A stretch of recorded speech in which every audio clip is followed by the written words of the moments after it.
A finales del siglo XIX, la tradición esotérica adquiría popularidad en Occidente. Encabezados por H. P. Blavatsky, quien junto con el coronel Henry Steele Olcott fundan la Sociedad Teosófica. Muchas de las enseñanzas fundamentales de la teosofía se encuentran en las cartas transmitidas por dos maestros de sabiduría. Los Mahatmas son maestros de alto rango en la escuela de la vida. Son personas evolucionadas que han alcanzado un conocimiento directo y un dominio sobre las leyes del universo, evolucionando hacia una conciencia de su potencial espiritual y a otros planos del ser. Movidos por la compasión hacia toda la raza humana, los maestros estaban interesados en comunicar su conocimiento al mundo. Muchas de sus enseñanzas de contenido metafísico y filosófico se encuentran en la extraordinaria correspondencia de estas cartas enviadas por los maestros a Alfred P. Sinnett en 1883.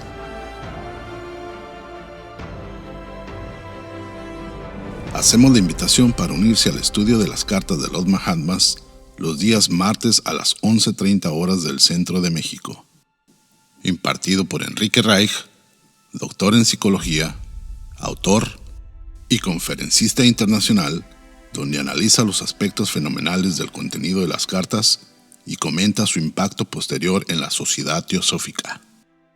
Bueno, vamos a continuar con nuestro estudio, chicos, de las cartas. Vamos a empezar entonces con la invocación de Radha. Hay una beatitud y un poder más allá de nosotros mismos que viene en ayuda de aquellos que están preparados para recibirlo. Nos dirigimos respetuosamente hacia aquella beatitud, aquellas grandes fuentes de las cuales emanan incesantemente la fortaleza y la inspiración, hacia todos los que estamos resueltos a abandonar el yo personal para desarrollarnos y aprender y compartir fraternalmente y sin reservas. Nos dirigimos con respeto a los grandes seres de luz infinita, las divinidades que ayudan a la humanidad, los amados Amaha Chohan y maestros de sabiduría. Pedimos su auxilio para comprender lo oculto. Permítanos trazar un puente que nos bendiga y nos facilite la inspiración apropiada. También nos dirigimos a nosotros mismos, a nuestros yoes superiores. Seamos como el estudiante fiel que nunca pone en duda a sus maestros, que siempre los ama con devocional afecto, que siempre los admira y los respeta porque sabe que son el divino camino que a todos nos aguarda. Este es el nuevo marco que voy a tener para las cartas. Tenemos aquí a Sinnett preguntando, mandando una carta al maestro Cache. El maestro Cache la contesta, la envía telepáticamente al Chela. El Chela la precipita y se la envía a Madame Blavatsky. Madame Blavatsky la entrega nuevamente a Sinnett. Bueno, vamos a entrar por fin ya en la carta 25. Terminamos la 23 y 24, que fueron cartas muy complejas por las cosas que el maestro decía para defender la veracidad de lo que él compartía, el trabajo que le costaba, etc. Bueno, entonces entramos ahora ya en la carta 25. Adiciones posteriores a las notas sobre Devachan fueron recibidas el 2 de febrero de 1883, en el modelo de Barker. Respuestas a las preguntas.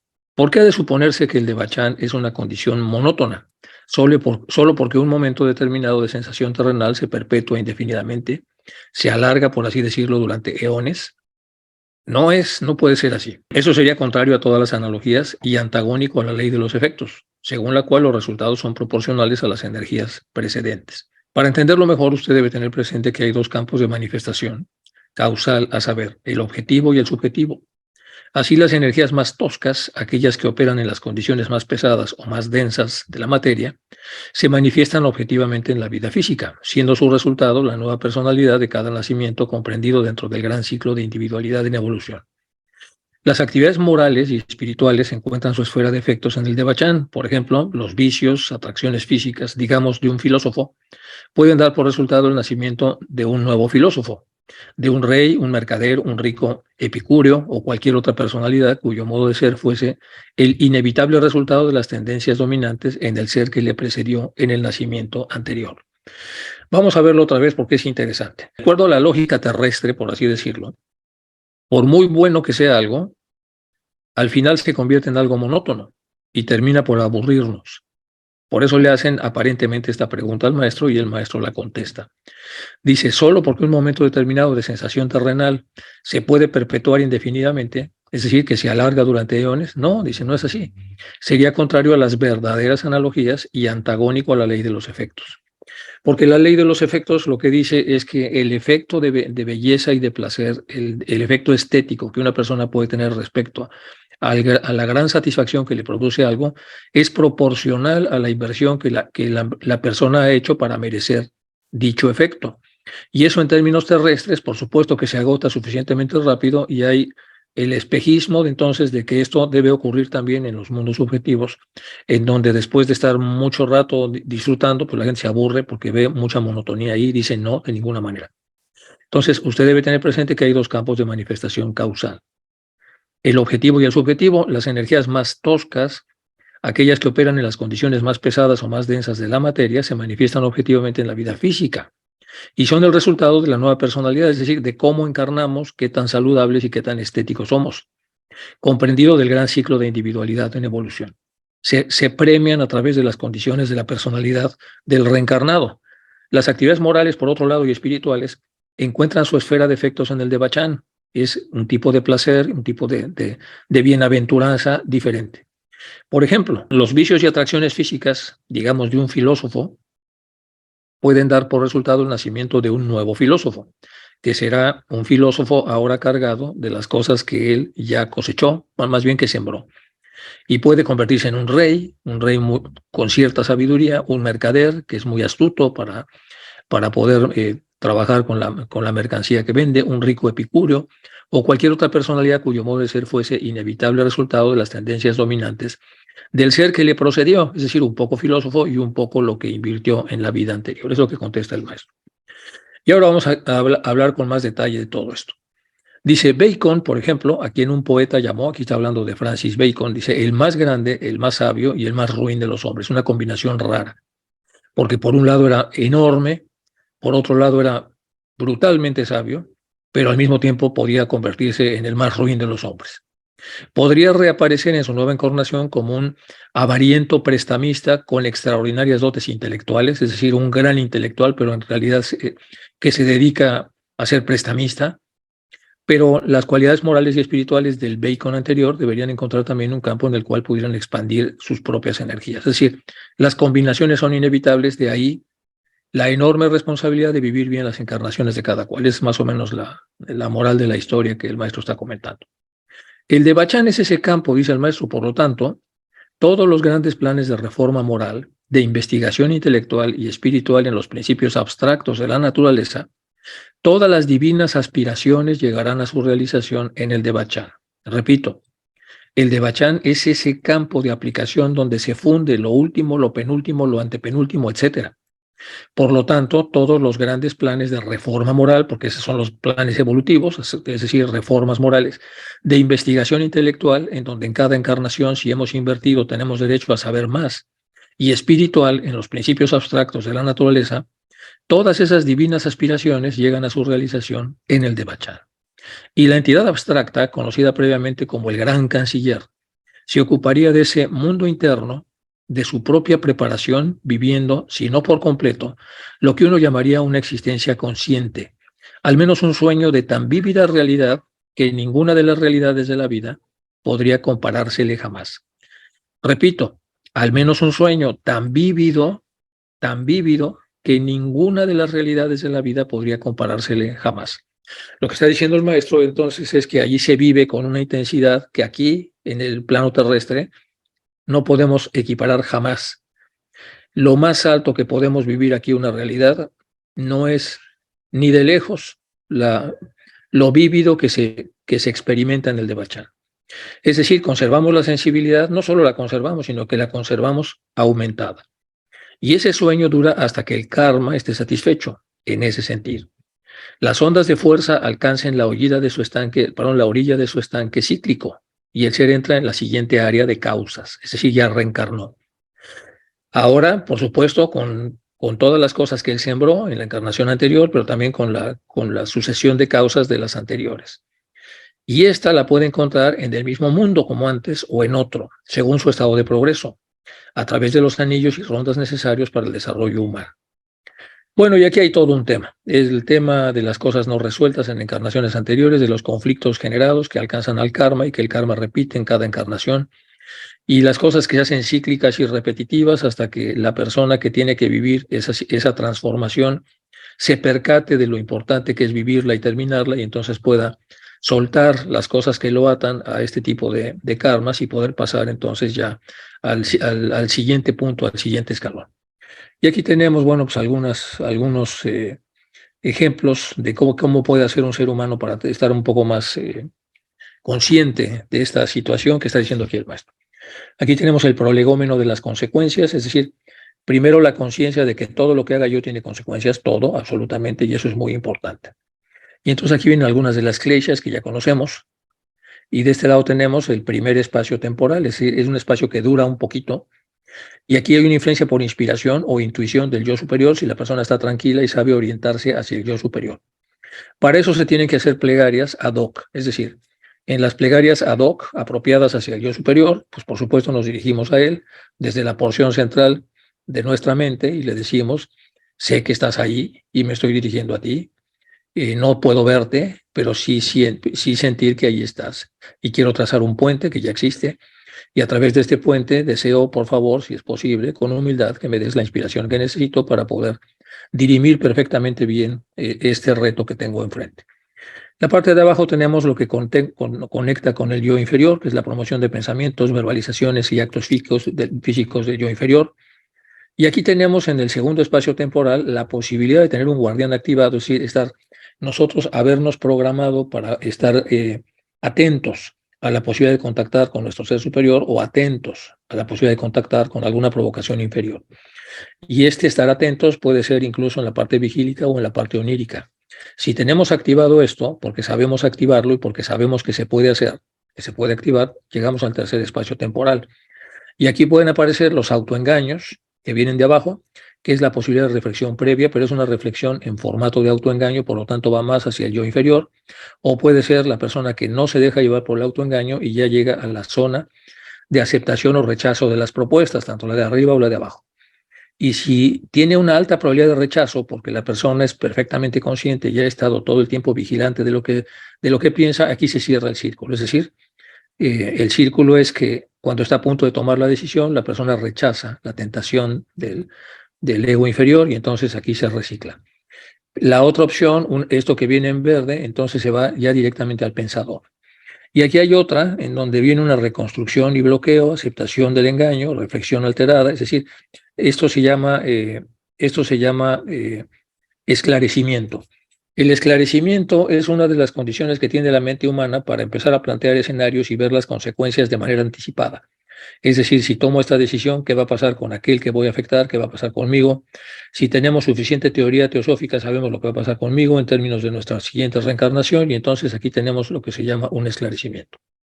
Si no es necesario el esclarecimiento, pasamos al pensador y el pensador ya después de esta lucha, pues toma su decisión y entonces en la decisión que tome, en este quinto espacio temporal, es donde va a operar el karma o el dharma, es decir, en función de lo que la persona elija, que es más o menos lo que está aquí comentando de este lado el maestro.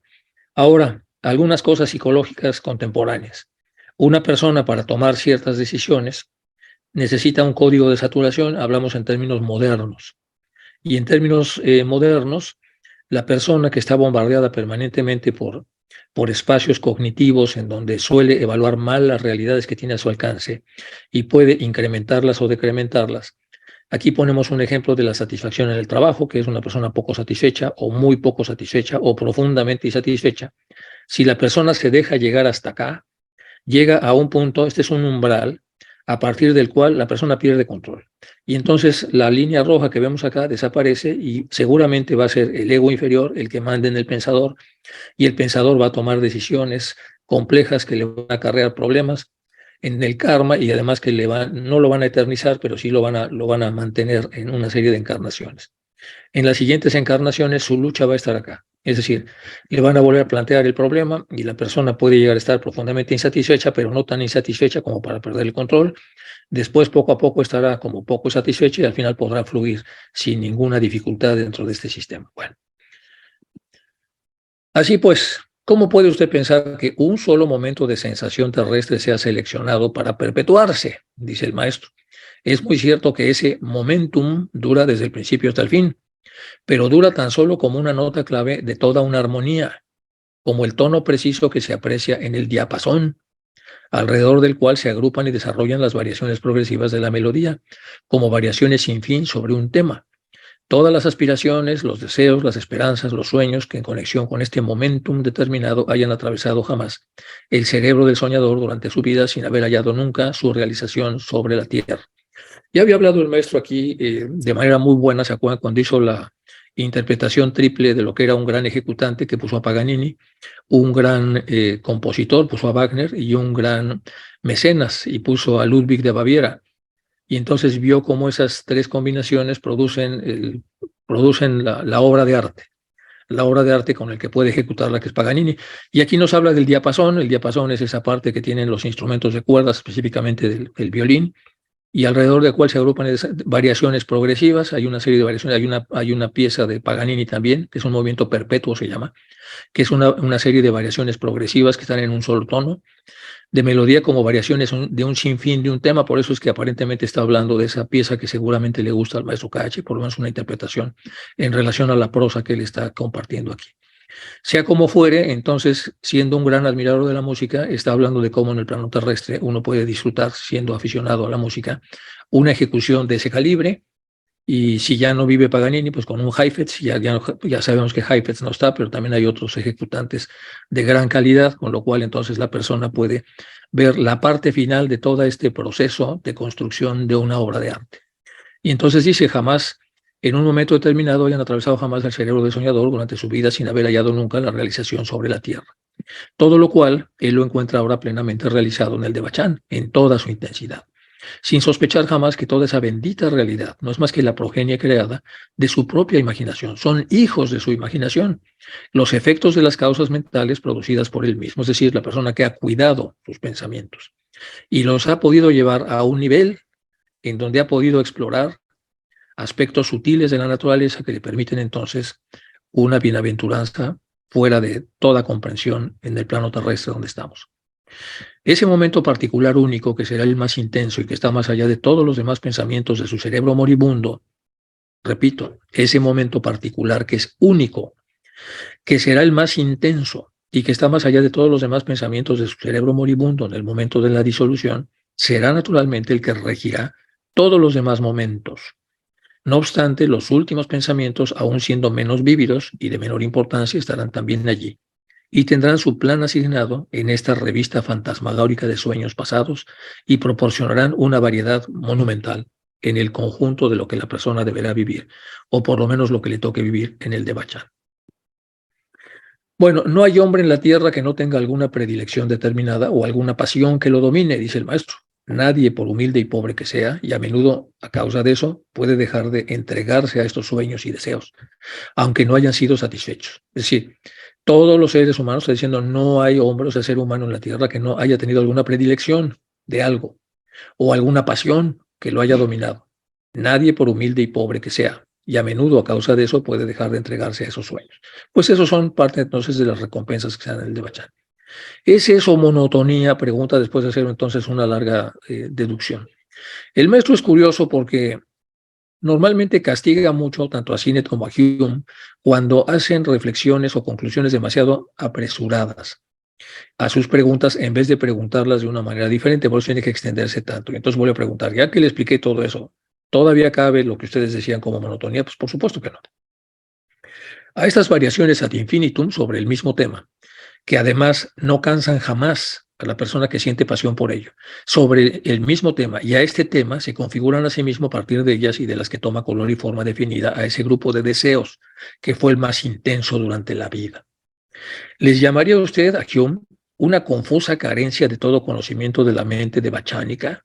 ¿Les llamaría usted Hume una confusa carencia de todo conocimiento en la mente de Bachánica, como si fueran en cierto modo deshonestas, porque ya había comentado algo así Hume? Entonces, en verdad, o se ha equivocado usted, como dice, al no entender lo que yo quiero decir, o bien soy yo el culpable de no explicarme bien. Debo haber fracasado lamentablemente al transmitirle el sentido exacto y he de confesar mi falta de habilidad para describir lo indispensable. Bueno, aquí el maestro sale. Aquí tenemos las predilecciones determinadas y las pasiones que nos dominan, entonces hacemos una combinación para poder generar una síntesis. Esto último es una tarea difícil, mi buen amigo. a menos que las percepciones intuitivas de un chela entrenado no lo subsanen. Ninguna descripción que se dé, por gráfica que sea, ayudará. Es decir, no hay gráfica posible para explicar esto. Realmente no hay palabras adecuadas para expresar la diferencia existente entre un estado mental terrestre y otro fuera de su esfera de acción. No hay palabras. Las palabras entonces tienen que ser como aumentativos, complejos, como para que la persona pueda en un momento determinado, para que pueda hacer una explicación apropiada de todo esto. No hay términos en inglés equivalentes a los nuestros. Nada, excepto los prejuicios inevitables debidos a su anterior educación occidental. Y de ahí la línea de pensamiento en dirección equivocada a la mente del estudiante. Para ayudarnos a nosotros en esta inoculación de pensamientos completamente nuevos, usted tiene razón, no solo las personas corrientes, sus lectores, sino incluso idealistas de tan elevado rango intelectual como el señor CCM, fracasarán, me temo, al calibrar la verdadera idea y nunca la penetrarán hacia sus mismas profundidades. Quizá algún día usted se dará cuenta mejor que ahora de una de las principales razones de nuestra resistencia a impartir nuestro conocimiento a los candidatos europeos.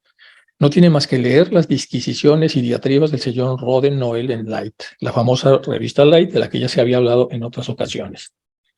Claro está, por supuesto, que usted debió contestarlas, tal como le aconsejé por medio de HPV. Su silencio es un pequeño triunfo para Pío Caballero y parece como una deserción del pobre señor Massey. Un hombre en vías de aprender algo de los misterios de la naturaleza parece estar, para empezar en la Tierra, en un estado superior de existencia a aquel que la naturaleza le tenía aparentemente reservado, como recompensa a sus mejores acciones. Vamos a analizar un poco con cuidado esto que está diciendo aquí el maestro, porque es como muy importante para que nosotros podamos en un momento determinado analizarlo con calma. Dice, es una tarea difícil entonces porque no hay en las lenguas occidentales las palabras suficientes que puedan explicar los incrementos de percepción que se requieren para poder entender lo que sucede en cada uno de los momentos en donde la persona está sintiendo cosas. Entonces luego habla entonces de las personas corrientes, los lectores, incluso idealistas de elevado rango intelectual, fracasarán en calibrar una verdadera idea porque no es comparable y no hay esquemas que puedan explicarlo.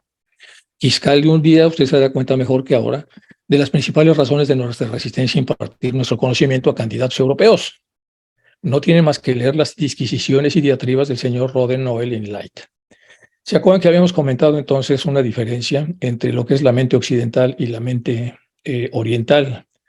Y en la mente occidental primero se leen las instrucciones y después se vive la experiencia. Los orientales primero viven la experiencia y después buscan la explicación que puede tener la experiencia que han vivido, tratando de empatarla con la literatura que ya existe. Y esto genera entonces una notable diferencia a la hora de entrar en los mundos subjetivos. Claro está, por supuesto, que usted debió contestarlas tal como le aconsejó por medio de HPV. Su silencio es un pequeño triunfo para Pío Caballero y parece como una deserción del pobre señor Massey, que se acuerdan que había sido muy crítico y muy sinvergüenza. Un hombre en vías de aprender algo de los misterios de la naturaleza parece estar, para empezar en la Tierra, en un estado superior de existencia a aquel que la naturaleza le tenía aparentemente reservado. Es decir, la naturaleza nos tenía reservado un lugar pasivo, pero de poco a poco vamos despertando.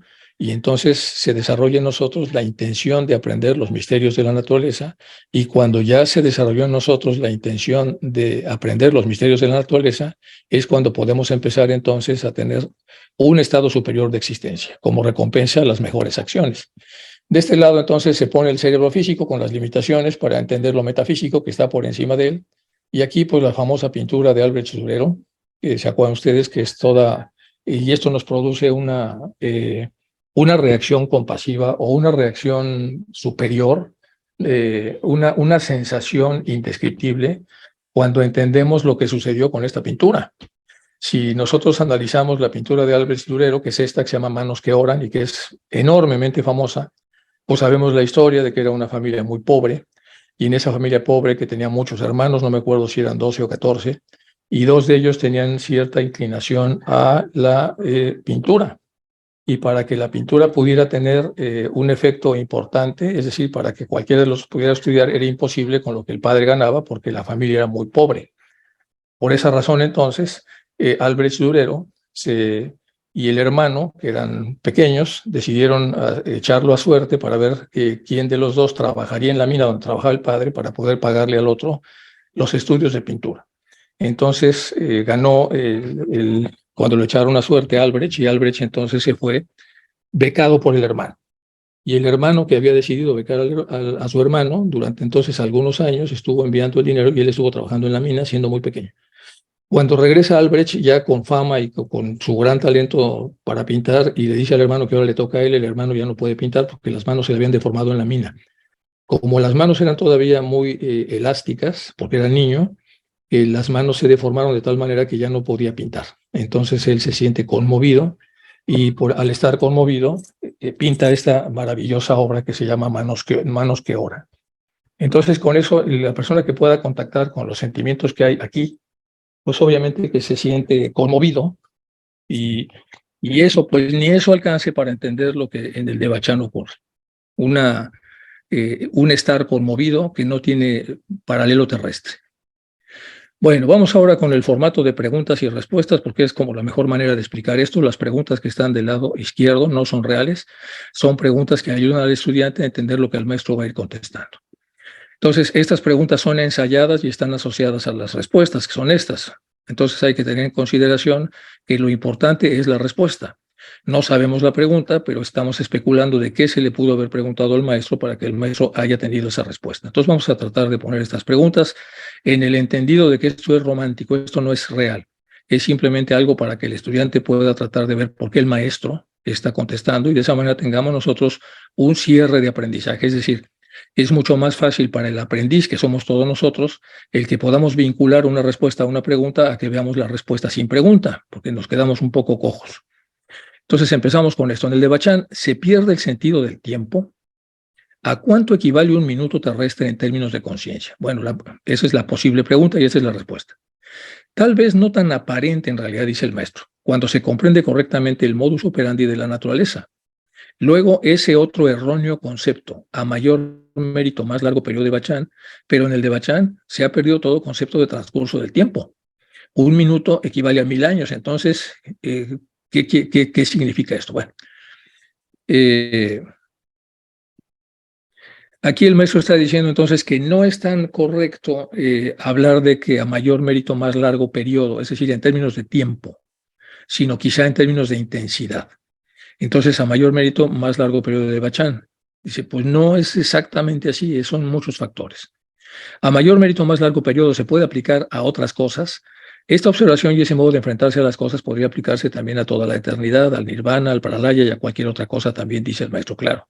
Dice, en función del mérito, en función de lo que se invierte, en función de lo que se siembra y de cómo se cuida lo sembrado, en función de eso es como obtenemos los frutos de oro. Bueno, segunda y siguiente pregunta. ¿Se puede decir que la mayoría de la mente occidental busca a la oriental, pero solo para criticarla? Pregunta. La respuesta es sí. Diga al mismo tiempo que todo el sistema del ser, de la existencia separada y colectiva, de la naturaleza objetiva y subjetiva, no son sino hechos absurdos, sin propósito, un gigantesco fraude de esta naturaleza, la cual, vista con poca simpatía por la filosofía occidental, cuenta además con la cruel desaprobación del mejor discípulo laico. En tal caso, si es el caso, dice, ese predicar de nuestras doctrinas, todo este arduo trabajo y este nadar sin adversus flumen, ¿por qué entonces Occidente estaría tan ansioso de aprender algo en Oriente si evidentemente es incapaz de asimilar aquello que nunca puede satisfacer las exigencias de las preferencias especiales de su estética? Bueno, aquí estamos otra vez con esa comparación entre lo oriental y lo occidental. En lo oriental, entonces, la persona es capaz de querer lo que hace. Y en Occidente la educación es hacer lo que quiere. Entonces la estética occidental aplicada a la naturaleza define a la hora de observarla qué cosa es estético y qué cosa no. Y un árbol torcido en un paraje, en un río, pues no es estético. Así lo decide el occidental, pero el oriental dice, por supuesto que hay estética ahí, y es capaz entonces de encontrar estética en eso. Los niños que no tienen estos condicionamientos, ya sean orientales o occidentales, sí que pueden tener una reacción de esa naturaleza. Es decir, los niños suelen querer lo que hacen y entonces pueden jugar con lo que sea y pueden entretenerse y pueden sentirse sumamente dichosos. Cuando llegan a cierta edad y ya están condicionados, ya no. Entonces ya hay una serie de requisitos previos. Vamos a ver otra vez esto para entenderlo. Se puede decir que la mayor parte de la mente occidental busca la oriental, pero solo para criticarla, como lo hace prácticamente con todo. Dice, sí, diga al mismo tiempo que todo el sistema del ser, de la existencia separada y colectiva, de la naturaleza objetiva y subjetiva que se explican en la literatura oriental, no son sino hechos absurdos, sin propósito, un gigantesco fraude de esta naturaleza, la cual, vista con poca simpatía por la filosofía occidental, cuenta además con la cruel desaprobación del mejor discípulo laico. Si este fuera el caso, entonces en tal caso este predicar de nuestras doctrinas, todo este arduo trabajo y este nadar en adversus flumen, ¿por qué entonces Occidente estaría tan ansioso de aprender algo de Oriente si evidentemente es incapaz de asimilar aquello que nunca puede satisfacer las exigencias de las preferencias especiales de su estética? Es decir, no se está escuchando para aprender, se está escuchando para ver si aquello que se aprende coincide o no con el verumen estético que tiene entonces Occidente y por lo tanto el lector occidental. Y una vez que ve que no coincide con el sistema estético que tiene, automáticamente se le critica. Bueno, es lo que está diciendo aquí el maestro. ¿Es el de Bachán solo un pequeño ángulo de la filosofía ocultista? Respuesta. Triste perspectiva para nosotros, puesto que incluso usted mismo fracasa al observar toda la magnitud de nuestra filosofía o incluso al abarcar de una sola vez un pequeño ángulo, el de Bachán, de esos sublimes e infinitos horizontes del más allá de la vida. Repito la pregunta, ¿es el de Bachán solo un pequeño ángulo de la filosofía ocultista? Es decir, es muy interesante el de Bachán, pero solamente es un trozo de lo que es esta filosofía ocultista. Y contesta el maestro, triste perspectiva, puesto que incluso usted mismo fracasa al observar toda la magnitud de nuestra filosofía. Fracasa al observar toda la magnitud de nuestra filosofía, la totalidad de la filosofía. O incluso al abarcar de una sola vez un pequeño ángulo, el de Bachán. No solo fracasa al ver toda la filosofía oriental, sino encima también fracasa al ver un pequeño ángulo, que es el de Bachán, de esos sublimes e infinitos horizontes del más allá de la vida. Usted se cierra y al cerrarse, pues se pierde todo eso. Entonces, por eso está aquí esta pregunta que no es una pregunta real aplicada a esta respuesta. No quiero desanimarle, solo quisiera llamar su atención sobre las enormes dificultades que encontramos en cada tentativa que realizamos para explicar nuestra metafísica a las mentes occidentales, incluso entre las más inteligentes. Ay, amigo mío, parece usted tan incapaz de asimilar nuestro modo de pensar como de digerir nuestro alimento o de disfrutar de nuestras melodías. Pregunta virtual. ¿Se puede medir el tiempo en el de Bachán? No, dice el maestro. No hay relojes ni aparatos para medir el tiempo en el de Bachán, mi estimado Chela. Acuérdense que le decía Chela laico. Aunque en cierto sentido todo el cosmos es un gigantesco cronómetro. Cronos. Ni siquiera nosotros los mortales y Sivasmeme tenemos muy en cuenta el tiempo. Si es que tenemos durante los periodos de felicidad y dicha, siempre encontramos demasiados cortos, lo cual de ninguna manera nos impide gozar igualmente de esa felicidad cuando llega. Aquí el maestro entonces soterradamente está diciendo que ni siquiera medimos el tiempo porque cuando tenemos grandes momentos de felicidad, como que el tiempo corre rápido y quisiéramos alargarlo, pero es imposible. Cuando tenemos momentos de angustia, entonces tenemos la vivencia de alargamiento del tiempo, que así se estudia en psiquiatría.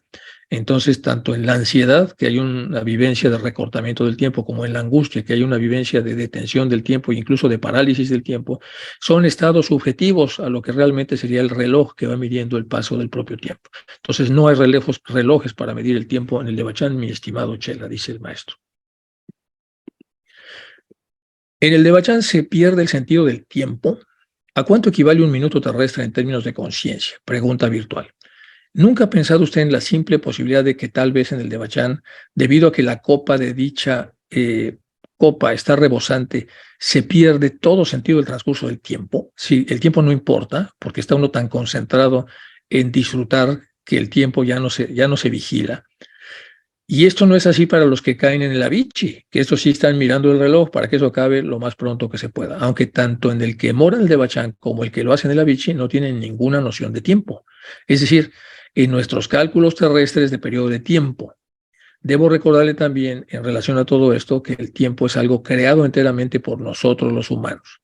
Que si bien un corto segundo de intensa angustia puede parecerle a un hombre una eternidad, y de hecho así es, incluso en la Tierra, a otro más afortunado, las horas y días y a veces años enteros pueden parecerle que se esfuman en brevísimos instantes y que finalmente de todos los seres sensitivos y conscientes en la Tierra, el hombre es el único animal que tiene noción del tiempo, aunque esto no le hace ni más feliz ni más sabio. Aquí está hablando entonces, lo está contestando como las nociones de tiempo, y está hablando de que humanamente, por supuesto, las Cuando estamos en situaciones malas, el tiempo quisiéramos que pasara rápido, más rápido de lo que pasa. Y cuando estamos en momentos de disfrute, quisiéramos que vaya lento, pero el tiempo se desliza con enorme rapidez. Y esto es una pura percepción subjetiva. Bueno, se puede decir que la mayoría de la mente occidental busca a la oriental, pero solo para criticarla, eso ya lo habíamos visto. ¿Cómo puedo entonces explicarle a usted aquello de lo que no puede ser consciente? Usted no puede ser consciente porque tiene usted una serie de requisitos previos asociados a su propio mindset, a su propia estructura mental, puesto que usted parece incapaz de comprenderlo. Si lo pregunta de esa manera, no puede ser comprendido. Los símiles finitos son inadecuados para expresar lo abstracto y lo infinito. Ni puede lo objetivo reflejar lo subjetivo, ni se puede preguntar hacia la subjetividad con una pregunta tremendamente objetivada. Para darse cuenta de la dicha en el Devachan o de las aflicciones de la Vichy, usted debe asimilarlos, tal como nosotros lo hacemos. Más que compararlos, más que meterlos en una camisa de fuerza, más que criticar la forma como están expuestos, más que dudar de la existencia de los mismos, lo que tiene que hacer es asimilarlos, es decir, como se hace con la comida, se observa, se toma, se introduce en el cuerpo y se permite que el cuerpo lo asimile para poderlo comprender. Y se comprende entonces lo que es una comida llena de especies solo comiéndola y asimilándola y observando los efectos en el cuerpo. Lo mismo sucede con estos conceptos. Y no viéndolos desde lejos, comparándolos con otros colores, con otras formas, es decir, olfateándolos, alejándolos, acercándolos. De esa no es la manera de entender esto. Bueno. El idealismo crítico occidental, como se manifiesta en los ataques del señor Roden-Noel, tienen todavía que aprender la diferencia que existe entre el ser real de los objetivos supersensibles y la intangible subjetividad de las ideas a las que han sido reducidos. El tiempo no es un concepto establecido y por lo tanto no puede ser comprobado ni analizado de acuerdo con los métodos de la filosofía superficial. Y a menos que aprendamos a neutralizar los resultados negativos del método por el cual sacamos nuestras conclusiones según las enseñanzas de este llamado sistema de la razón pura, y a distinguir entre la materia y la forma de nuestro conocimiento de los objetos perceptibles, nunca podremos llegar a conclusiones precisas y correctas. Es decir, no es el camino. No es el camino entonces el sistema de la razón pura. Aquí está hablando obviamente de la obra de Descartes, de la crítica de la razón pura y de todo el sistema racional que ahí se plantea. Dice, esa no es la forma de entrar en el mundo abstracto. Bueno, el caso que tratamos defendiendo por mí en contra de su erróneo concepto, aunque muy natural, es una buena prueba de la superficialidad e incluso de la falsedad de ese sistema de la razón pura, que es totalmente materialista. El espacio y el tiempo puede ser, según Kant, no el producto, sino los reguladores de las sensaciones, pero solo en lo que se refiere a nuestras sensaciones terrestres, no a las devachánicas. Ahí no encontramos ideas a priori de ese espacio y tiempo que controlan las percepciones de los residentes del Devachan, por lo que se refiere a los objetos de sus sentidos, sino que al contrario, descubrimos que es el mismo morador del Devachan el que crea absolutamente a los dos y al mismo tiempo los aniquila. Y esto pues es un poco difícil de comprender, lo que está aquí explicando el maestro. Cuesta trabajo ubicarlo en el contexto de cómo es posible que se aniquile este sistema. Después de tenerlo, lo vamos a revisar con calma esta parte, pero vamos a avanzar y luego regresaremos a revisar esta parte. Dice, de ahí que los llamados estados póstumos no pueden ser nunca juzgados correctamente por una razón práctica. Es decir, no pueden basarse en los lenguajes hechos a base de la práctica en la vida terrestre, porque los lenguajes occidentales están basados en la práctica terrestre. Entonces, los estados póstumos, que son abstractos, no pueden ser nunca, dicen nunca, juzgados correctamente por una razón práctica, puesto que esta última solo puede tener actividad en la esfera de causas y conclusiones finales. No son efectos, sino conclusiones. Aquí puso Barker efectos, pero yo creo que efectos no es la palabra correcta, porque conclusiones no es lo mismo que efectos.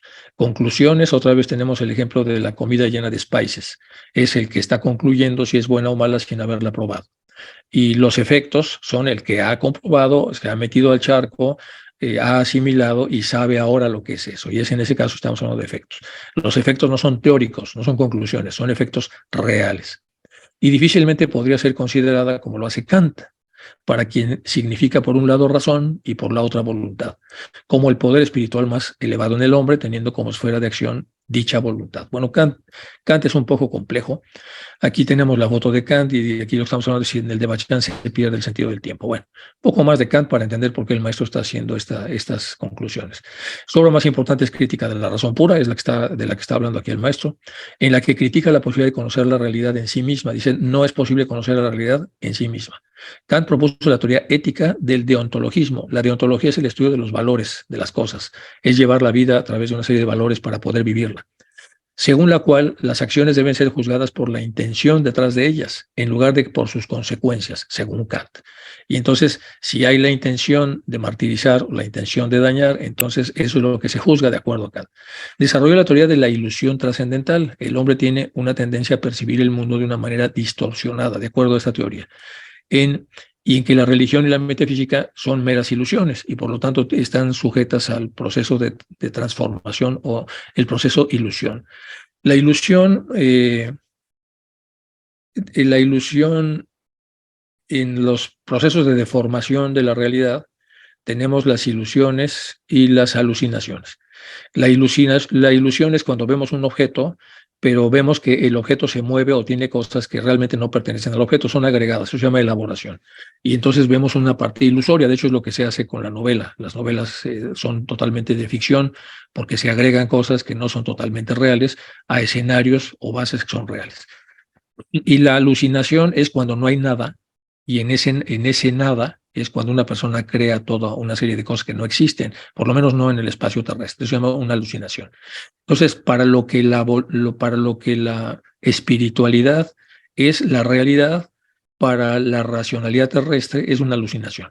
Y eso también genera entonces un montón de problemas. Bueno, todo esto no se ha esgrimido aquí, dice el maestro, tal como usted podía pensar.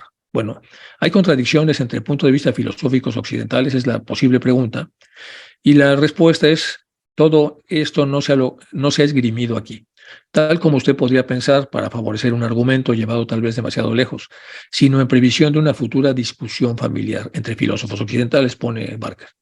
Según usted lo expresa, con estudiantes y admiradores de Kant y de Platón, con los que tendría usted que enfrentarse, porque aquí estamos hablando de dos filosofías totalmente diferentes. Y eso que Kant también tiene muchas cosas rescatables, pero aquí está hablando específicamente de parte de la obra de Kant. En cambio, Platón es prácticamente en su totalidad, la obra es totalmente compatible con estas enseñanzas. Y ahora le diré algo en un lenguaje más sencillo. Dice, la intensidad con la que se sienten las cosas del Devachan es uniforme. Y ahora le diré algo en un lenguaje más sencillo y no será culpa mía si todavía no consigue usted comprender plenamente su significado. Así como la existencia física va acumulando la intensidad de su fuerza desde la infancia hasta la plenitud y su energía va disminuyendo a partir de entonces hasta la senectud y muerte, de igual modo todo transcurre en el sueño que se vive en el Devachan. Primero es muy intenso, como si fuera una infancia, después llega a un culmen de intensidad y lentamente va decayendo y decayendo y decayendo.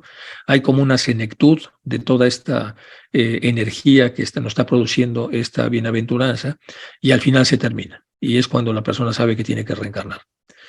Y abajo viene una pequeña explicación. La segunda gran ley de la termodinámica involucra cierto principio de acción irreversible de la naturaleza, que es en lo que se basa esta ley. A pesar de que la energía mecánica es indestructible, existe una tendencia universal a su disipación, lo cual produce un aumento y difusión gradual de calor y cese de movimiento, un agotamiento de la energía potencial a través de un universo material. El resultado sería inevitablemente un estado de reposo y muerte universal. Esto es toda la teoría de Thomson, poquito más adelante de lo que fueron escritas estas cartas. Ya se hablaba de la disipación de la energía, se está usando entonces una fuente de energía que se disipa continuamente y llegará el momento en el que se agota. Y una vez agotada, entonces de eso está hablando aquí, de lo que pasa en el Devachan, de lo que pasa en la tercera ley de la termodinámica y lo que pasa también en la tercera ley de la mecánica y también lo que pasa de acuerdo a lo que se está preguntando, si la intensidad con la que se sienten cosas en el Devachan es uniforme. No, tiene una gran intensidad y poco a poco va decreciendo. Se puede decir que al ser una ilusión con sensibilidad, esto se pregunta, bueno, el Devachan es como una realidad engañosa, aunque con sensibilidad, porque estaba hablando que la ilusión de alguna manera tiene un componente de engaño. Por eso usted tiene razón a decir que el alma nunca puede darse cuenta de su equivocación y sentirse engañada por la naturaleza. Repito, por eso usted tiene razón al decir que el alma nunca puede darse cuenta de su equivocación y sentirse engañada por la naturaleza, tanto más cuanto que estrictamente hablando toda la vida humana y sus ostentosas realidades no son mejores que ese engaño. Es decir, al final todo es engaño en el mundo mayábico.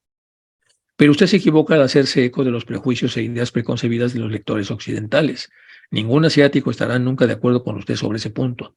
Cuando usted añade que hay un sentido de irrealidad en todo este asunto, que es penoso para la mente, puesto que usted es el primero en percibir que, sin duda alguna, esto se debe más a una imperfecta comprensión de la naturaleza de la existencia en el Devachan que a cualquier defecto de nuestro sistema. Lo que había preguntado aquí está desnudando el maestro un poco de lo que ya había preguntado. Entonces, la ilusión con sensibilidad dice, ningún asiático estaría de acuerdo, pero usted se equivoca al hacerse eco de los prejuicios e ideas preconcebidas de los lectores occidentales cuando usted dice que hay un sentido de irrealidad en lo que se vive en el Devachan en todo este asunto, que es penoso para la mente. Es decir, que la mente es de alguna manera engañada al llegar al Devachan porque se le engaña con una satisfacción que no tiene sustancia. Aparentemente es lo que está diciendo Hume. Dice, bueno, pues es una satisfacción abstracta. Es como si nos estuvieran engañando. Porque no hay un premio de facto, sino hay un premio abstracto. Bueno, y aquí lo que contesta el maestro, puesto que usted es el primero en percibir que sin duda alguna esto se debe más a una imperfecta comprensión de la naturaleza de la existencia por parte suya en el Devachan que a cualquier defecto nuestro en nuestro sistema. Bueno, eso yo creo que queda razonablemente claro. Bueno, y aquí viene esta parte de acá que está totalmente a la izquierda. De ahí mis órdenes a un chela para que copie un apéndice a su artículo extractos de esta carta, la CINET, explicaciones destinadas a sacar de su error al lector y borrar tanto como sea posible. La penosa impresión que esta confesión suya es seguro que le producirá a los lectores. El párrafo entero es peligroso.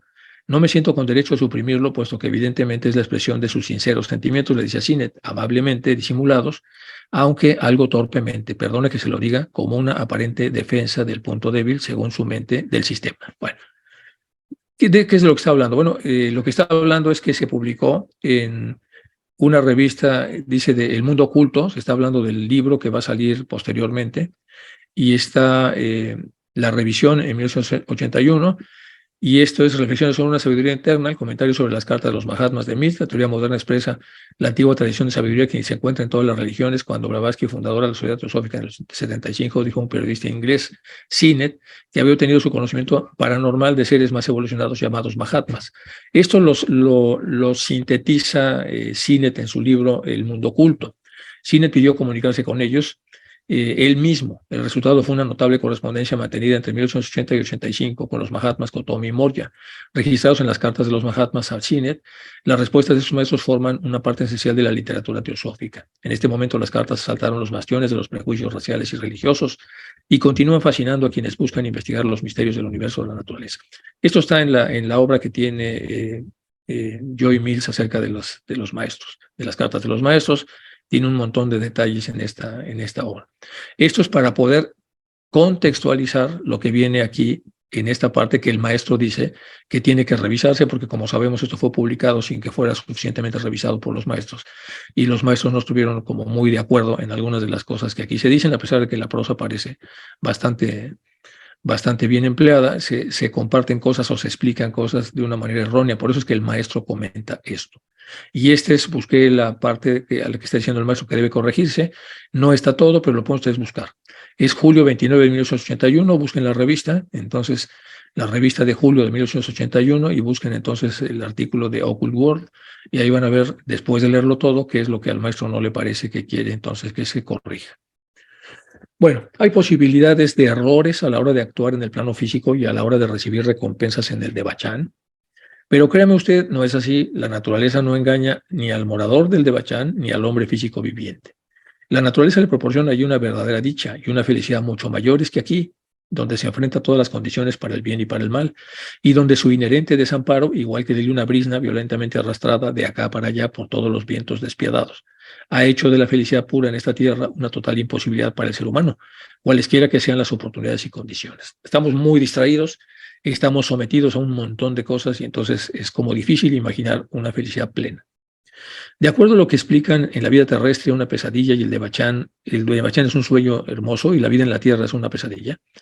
Llame más bien a esta vida una pesadilla fea y horrible y tendrá usted en parte razón.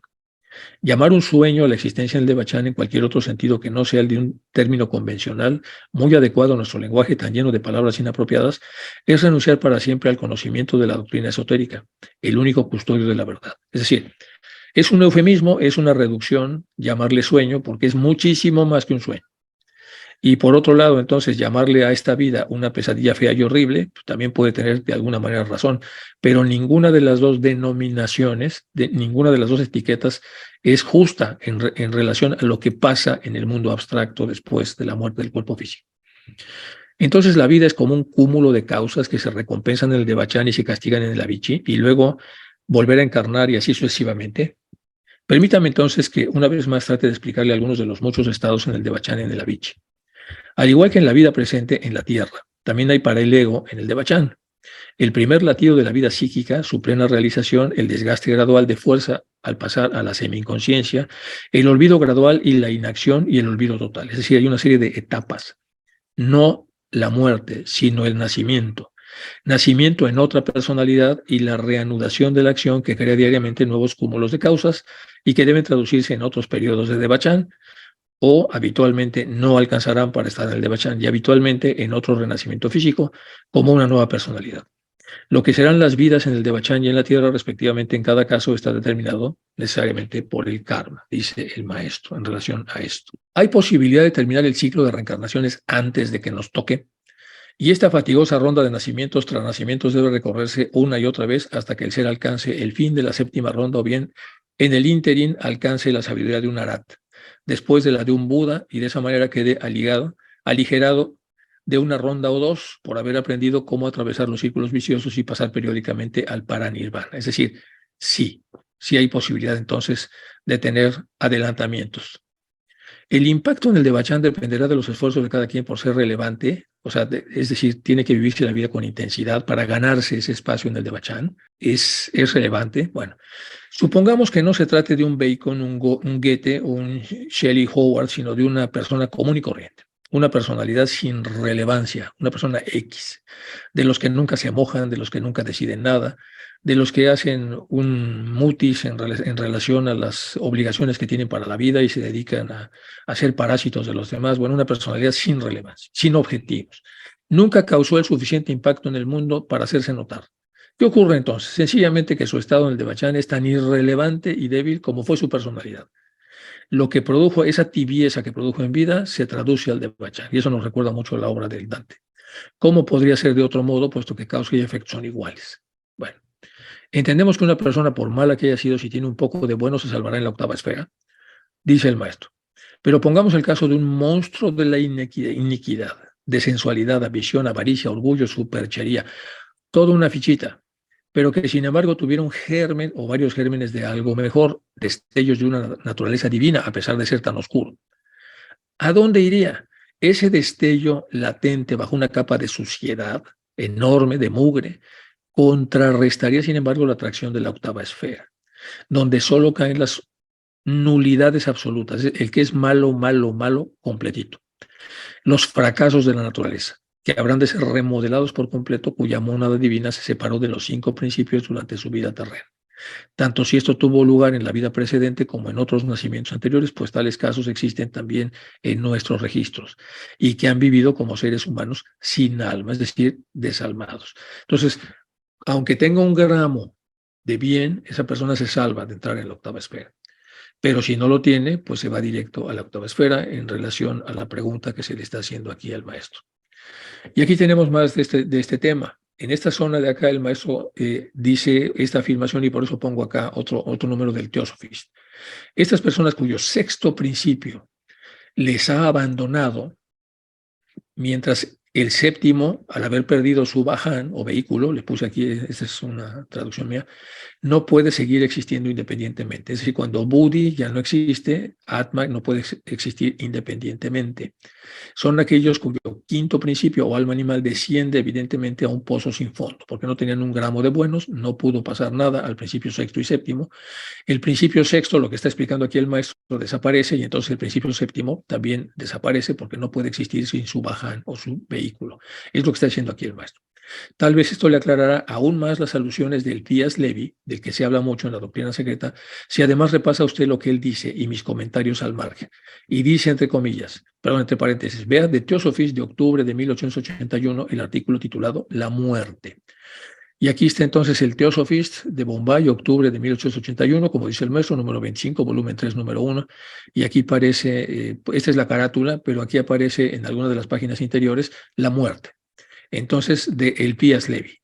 Y aquí es un artículo largo y lo más importante del artículo está en la zona de acá. Dice que Dios no precipita a ninguna persona al infierno. Es más bien la persona, cuando utiliza su free will, su libertad de decisiones, la que a través de sus decisiones va ocasionando eso. Y lo dice con más amplitud y es lo que el maestro aquí está insistiendo que se revise. Y si reflexiona sobre las palabras empleadas tales como zánganos, etcétera, ahora bien, la entidad nombrada en primer lugar no puede ir a la octava esfera aún con todas sus maldades, puesto que su maldad es una naturaleza demasiado espiritual y refinada. Es un monstruo, no un simple bruto sin alma. Eso es interesante. No debe ser meramente aniquilada, sino más bien castigada, puesto que la aniquilación, es decir, el olvido total y el hecho de haber sido eliminada de la existencia consciente, no constituye un castigo per se, tal como lo expresó Voltaire. Entonces, bueno, lo que está diciendo aquí el maestro, entonces, es que si ya hay las personas que hacen el mal y son simples brutos sin alma, pueden ser borrados. Pero la persona que tiene una maldad con ciertos toques de racionalidad, raciocinio o espiritualidad, y es una maldad más refinada, no necesita ser eliminada, necesita ser castigada.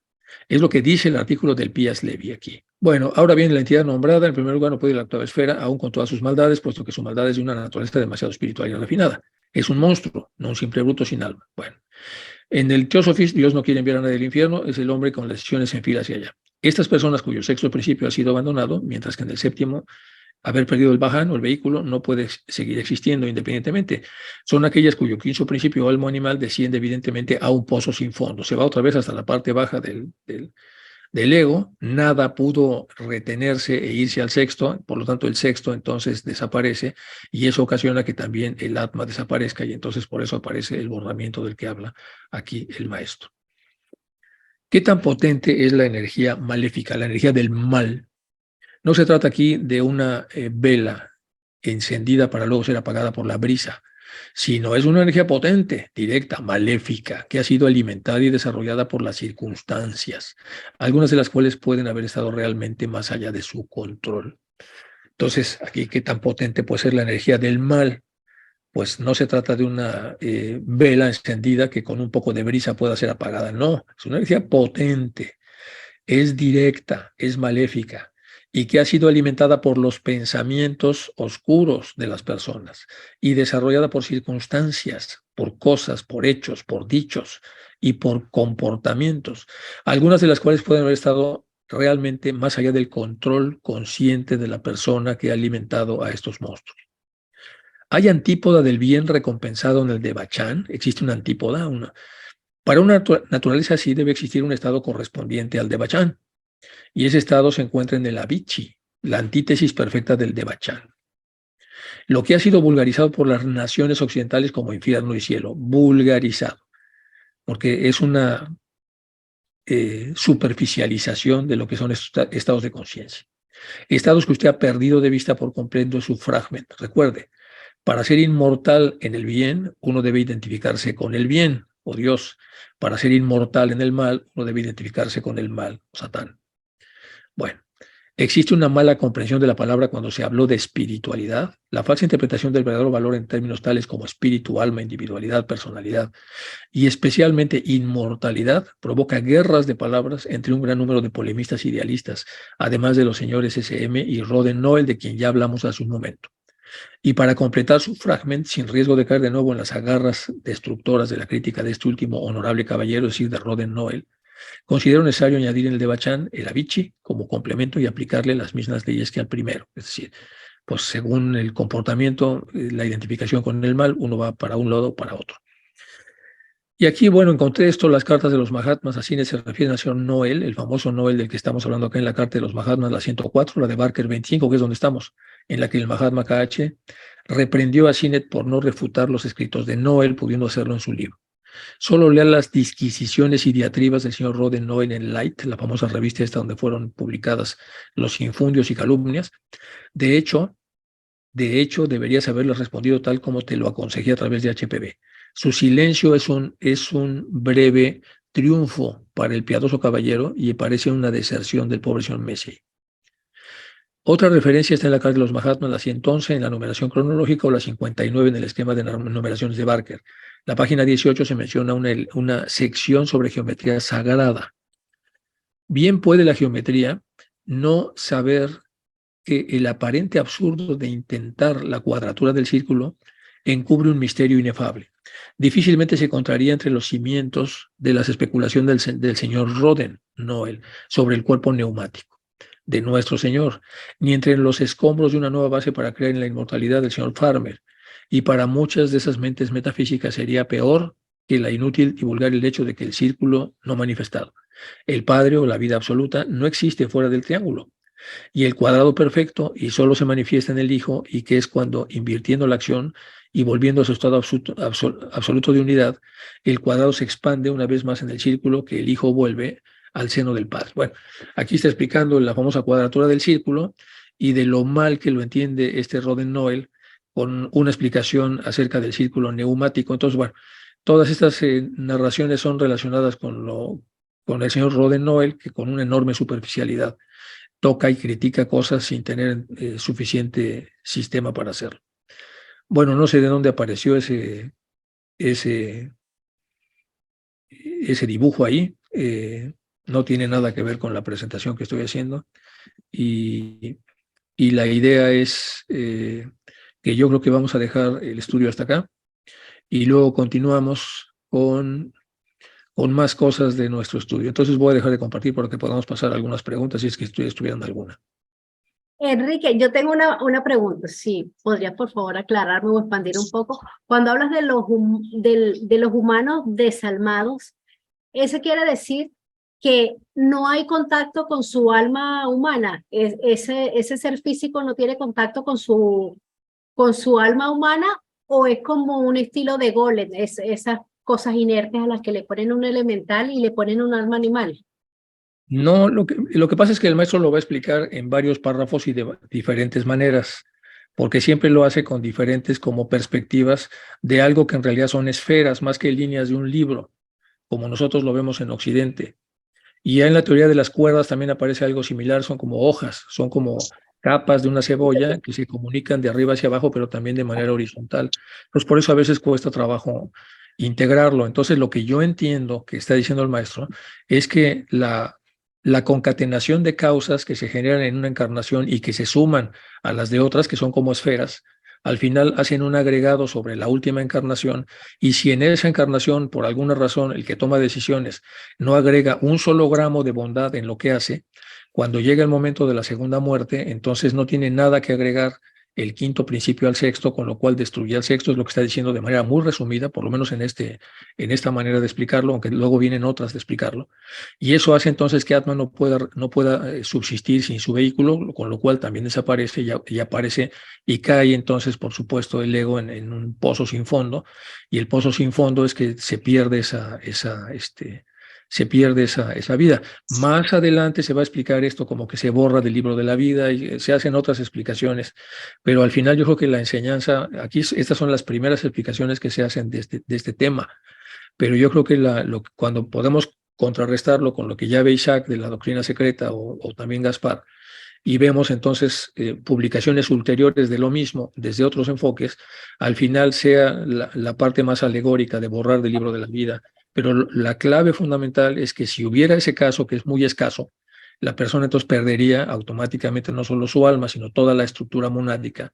Es borrado y reciclado, por así, la mora tiene que volver a empezar otra vez. Ya no explica con mucho detalle, por lo menos hasta acá. Es como yo lo entiendo. Hay que verlo porque el párrafo es corto de lo que está comentando, por eso hay que expandirlo sin contaminarlo, bueno, sin mezclarlo con la doctrina escrita para no entrar en controversia, pero ya en lo que está viendo Isaac también van a ver estos temas. Los van a ver ya con algo más que tiene más cuerpo y se le dedica más renglones para explicarlo, pero aquí era por primera vez, en donde está diciendo que eso es muy raro y que puede pasar. Pero si puede por lo menos tener un gramo de bondad, pues el tipo entonces se salva de panzazo y viene una encarnación muy difícil en donde puede empezar entonces a remar desde abajo para tratar de espiritualizarse desde hasta abajo. Y eso es factible y posible, sí es factible y sí es posible. Es complejo.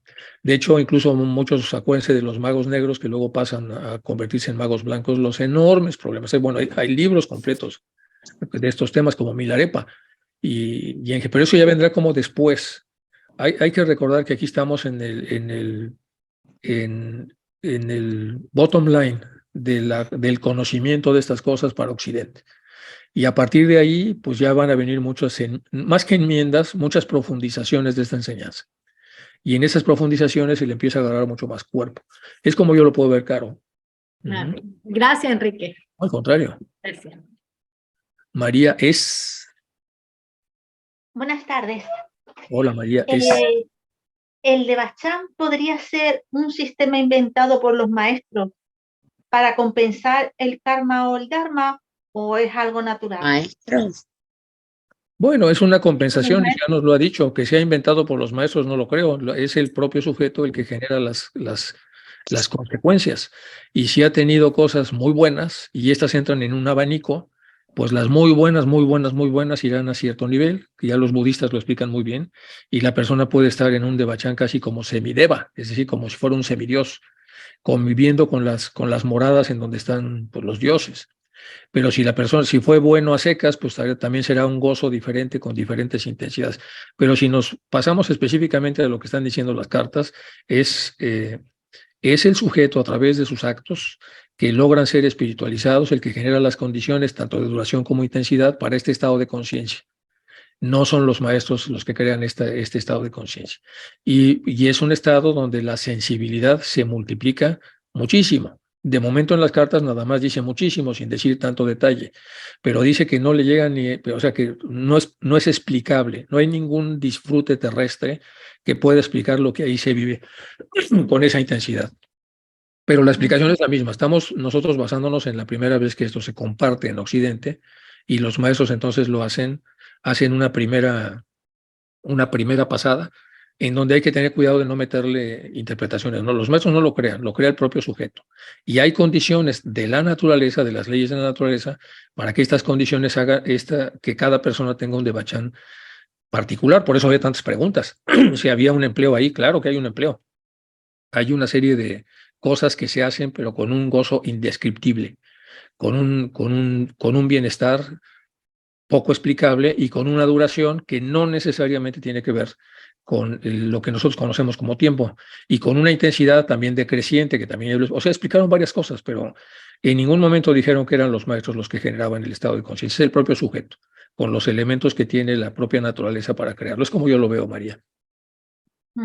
Sí, porque yo, por ejemplo, ahora desde mi conciencia no lo veo como un poco como una estafa. Bueno, así se preguntó, así lo preguntó Hume, desde el punto de vista terrestre, donde nosotros necesitamos ver necesitamos no una palmadita en la espalda y una felicitación abstracta, sino queremos un premio objetivo, dice, y así es lo que decía Hume, dice, bueno, pues caray, tanto portarse bien para que todo sea tan abstracto, es lo que más o menos está diciendo. Y luego hay una serie de comentarios que hacen después por otros autores en donde comentan si esta dosis de bienaventuranza es negociable, es decir, que pueda la persona separar una parte de esto para un siguiente devachan. Y se empiezan a hacer una serie de preguntas que se hacen más con la mente terrestre.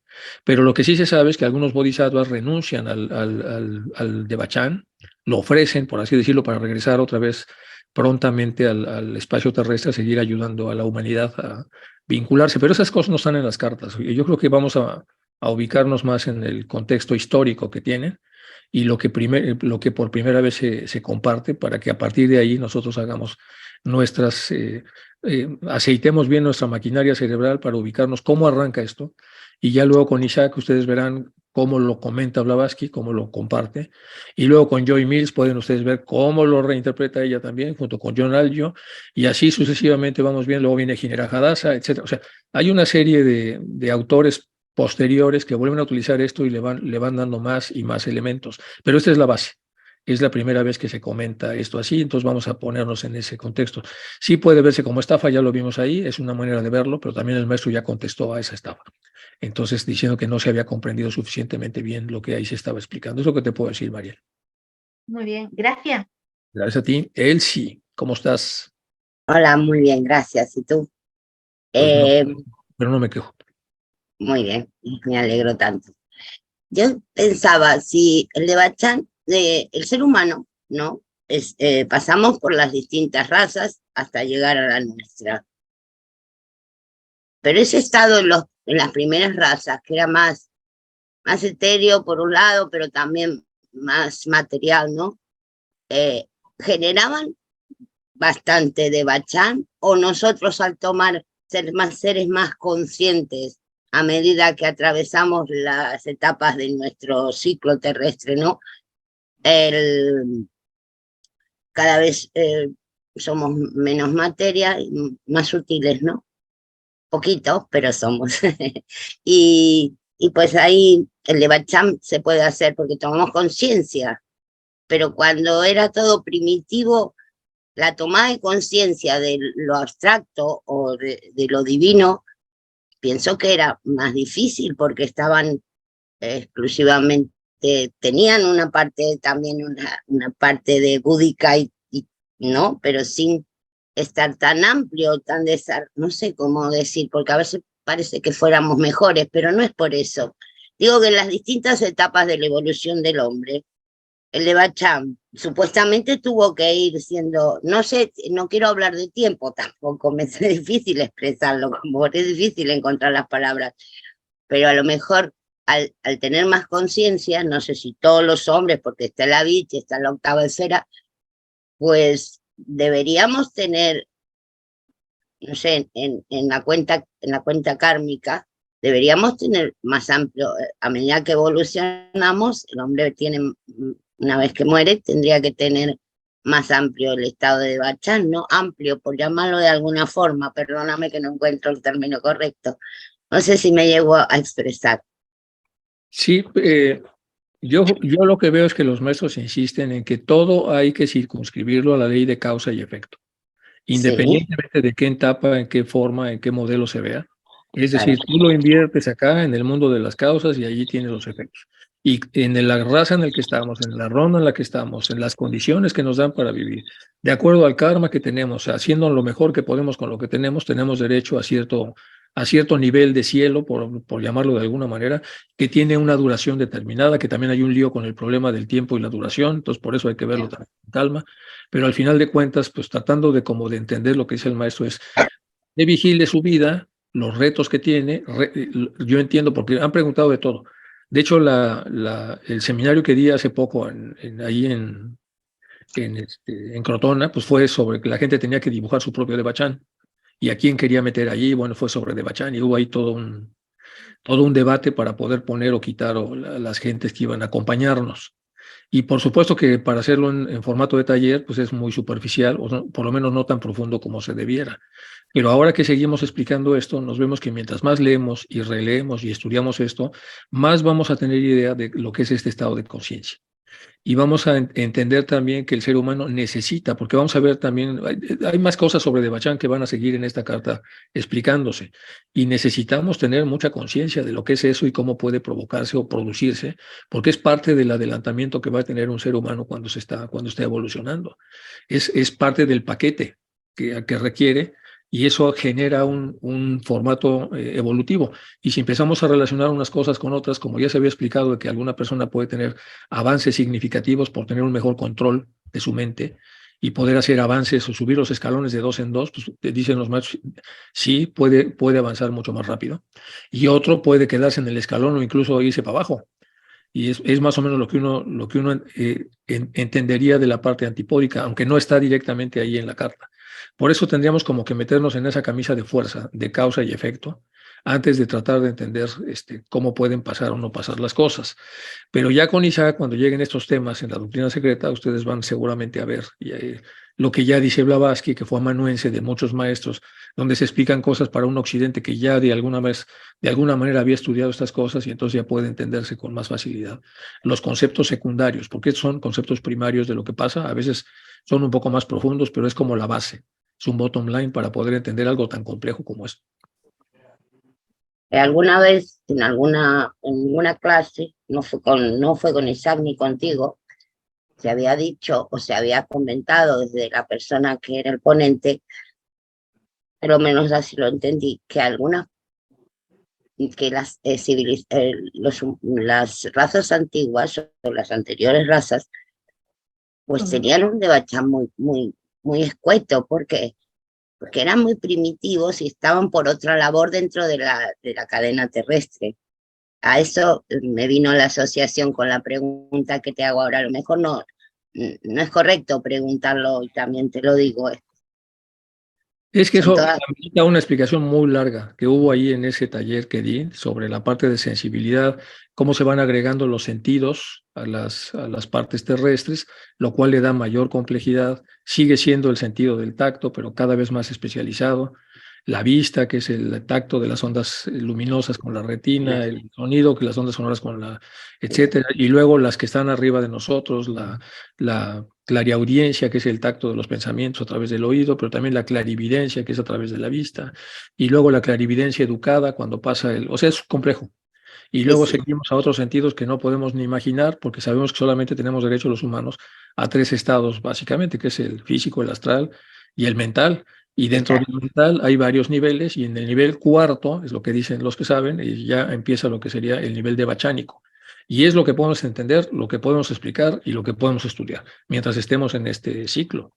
Y más adelante se nos dará más, pasaremos de la escuela primaria a lo que sigue y seguramente nos darán mayor amplitud para poder aprender y especular. Muy bien, muchas gracias. Al contrario, Elsie, Luis. Gracias, Enrique, por la exposición. Cuando hablas de la segunda ley de la termodinámica como parte del paralelo para el de Bachan, trato de entender que esa difusión gradual de energía pasa a otros planos y por tanto quien crea... Genera trabajo. Sí, claro, pero quien crea que está siendo estafado de repente no tiene la percepción de esos niveles. Claro, ni siquiera termodinámico, sí, porque en termodinámica pues no se crea ni se destruye, se transforma en trabajo. Pero entrar en esa explicación igual se queda muy corta, Luis, para lo que los maestros están diciendo, porque es mucho más complejo que eso. Es un sistema de gran complejidad donde lo único comprensible por nosotros es que es algo que nosotros sembramos y produce un estado de conciencia de una dicha que no podemos ni comprender y que empieza muy intensa y que poco a poco sigue este proceso similar a la termodinámica, donde poco a poco se va agotando. Pero la energía agotada en realidad se ha convertido en trabajo, si lo vemos de esa manera y si podemos explicarlo, que yo creo que no, porque es una ley que ocurre más bien en el mundo físico, pero tiene cierta analogía con lo que puede ocurrir ahí hasta que se agota. Y en el momento que se agota ya te empiezan a regresar. Alegóricamente más adelante van a explicar que el alma empieza a desear regresar, pero ya se le está acabando la gasolina. Entonces, si lo vemos con esta explicación. Pero hay que tener mucho cuidado con especular y para estar, hay como que leer y releer lo que dicen los maestros para no salirse de esa horma. Y cuando uno se sale, pues salirse, pero luego regresar, para ver si el regresar a la lectura de la carta confirma o nos damos cuenta que nos hemos salido un poco del eje, porque estas cartas sirven como eje. O sea, tiene uno que volver y volver para no generar, porque ya ves las palizas que le dan a Hume y a Sinnett cada vez que empiezan a decir conclusiones anticipadas o cosas que no van en el sentido en lo que ellos querían explicar. Pero sí, yo creo que estoy de acuerdo contigo. Si lo veo termodinámicamente, sí, es exactamente como tú lo estabas comentando. Gracias. Gracias, Luis. Yoli. A ver, es la primera vez que hablo contigo así, porque me da apuro, pero bueno. Sí, yo pienso que lo que es muy importante es el cuerpo mental. Claro. Lo necesitamos aquí en la tierra para todo. Lo que viene con defecto, que le falta a un pueblo, pero tiene mental. Todo menos los animales. Y en los animales puede ser que tenga, pero no como nosotros, sin activarlo, como antes de que nos lo activara. Entonces, en el, ¿cómo se dice?, de Bachán, es el final ya.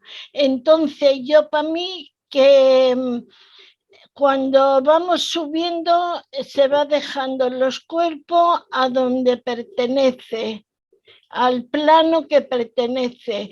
¿Y qué queda? Para mí me parece que es el mental. El de Bachán para mí es un sitio, un lugar, como quieras llamarle, pero es mental.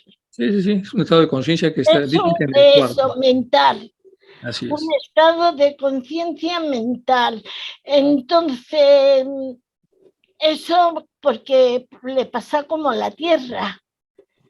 Es que si no tuvieras mente, ¿qué eres? Como un pelelillo. Claro, así es. Si no tuvieras... Totalmente de acuerdo, Yoli. Esto ha sido yo cuando he estado conmigo misma meditando, pues lo he sacado. Muy bien, Yoli. Gracias. Gracias. Totalmente de acuerdo. Sergio. Uy, muchas preguntas y ya me tengo que ir, chicos. Pero bueno, vamos rápido, Sergio. Breve, yo en las cartas de los maestros varias veces se ha mencionado a Eliphas Levi.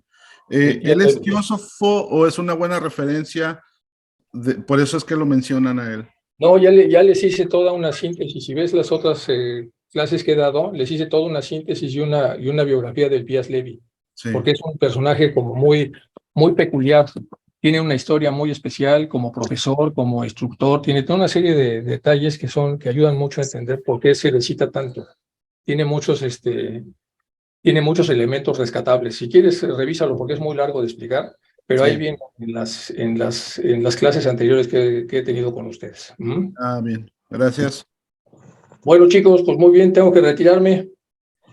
Muchas gracias a todos por su atención y por mantener vivas las cartas y que nosotros podamos tener un momento en el que podamos compartir este conocimiento. Muchísimas gracias a todos y nos vemos.